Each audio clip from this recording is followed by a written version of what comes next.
बाल गणेश और घमंडी चंद्रमा की कहानी। हर किसी को मालूम है कि गणेश जी को मोदक और मिठाइयाँ कितनी पसंद है। शायद इसलिए भी वो किसी के निमंत्रण को स्वीकार कर लेते हैं और पेट के साथ ही मन भर कर मिठाई खाते हैं।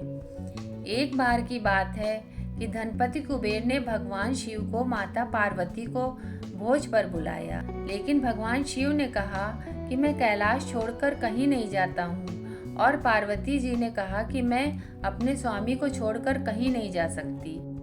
तब उन्होंने कहा कि आप हमारे स्थान पर गणेश को ले जाओ, वैसे भी उन्हें मिठाई और भोज बहुत पसंद आते हैं। तब कुबेर गणेश जी को अपने साथ भोज पर ले गए। वहाँ उन्होंने मन भर कर मिठाई खाई और मोदक खाए। वापस आते समय कुबेर ने उन्हें मिठाई का थाल देकर विदा किया। लौटते समय चंद्रमा की चांदनी में गणेश जी अपने चूहे पर बैठकर आ रहे थे, लेकिन ज्यादा खा लेने के कारण बड़ी ही मुश्किल से अपने आप को वो संभाल पा रहे थे। उसी समय अचानक चूहे का पैर किसी पत्थर से लगकर डगमगाने लगा। इससे गणेश जी चूहे के ऊपर से गिर गए और पेट ज्यादा भरा होने के कारण अपने आप को संभाल नहीं सके और मिठाइयाँ भी यहाँ वहाँ गिर गईं। यह सब चंद्रदेव ऊपर से देख रहे थे। उन्होंने जैसे ही गणेश जी को गिरता देखा तो अपनी हंसी रोक नहीं पाए और उनका मजाक उड़ाते हुए बोले कि जब खुद को संभाल नहीं सकते तो इतना खाते क्यों हो। चंद्रमा की बात सुनकर गणेश जी को गुस्सा आ गया। उन्होंने सोचा कि घमंड में चूर होकर चंद्रमा मुझे उठाने के लिए किसी प्रकार की सहायता नहीं कर रहा था और ऊपर से मेरा मजाक उड़ा रहा है।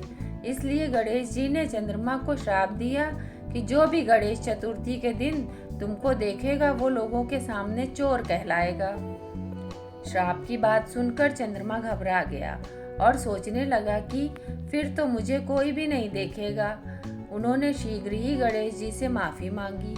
कुछ देर बाद जब गणेश जी का गुस्सा शांत हुआ तब उन्होंने कहा कि मैं श्राप तो वापस नहीं ले सकता, लेकिन तुमको एक वरदान देता हूँ कि अगर वही व्यक्ति अगली गणेश चतुर्थी को तुमको देखेगा तो उसके ऊपर से चोर होने का श्राप उतर जाएगा। इसके अलावा एक और कहानी सुनने में आती है कि गणेश जी ने चंद्रमा को उनका मजाक उड़ाने पर श्राप दिया था कि वो आज के बाद किसी को दिखाई नहीं देगा। चंद्रमा के माफ़ी मांगने पर उन्होंने कहा कि मैं श्राप तो वापस नहीं ले सकता, लेकिन एक वरदान देता हूँ कि तुम माह में एक दिन किसी को भी नहीं दिखाई दोगे और माह में एक दिन पूर्ण रूप से आसमान पर दिखाई दोगे।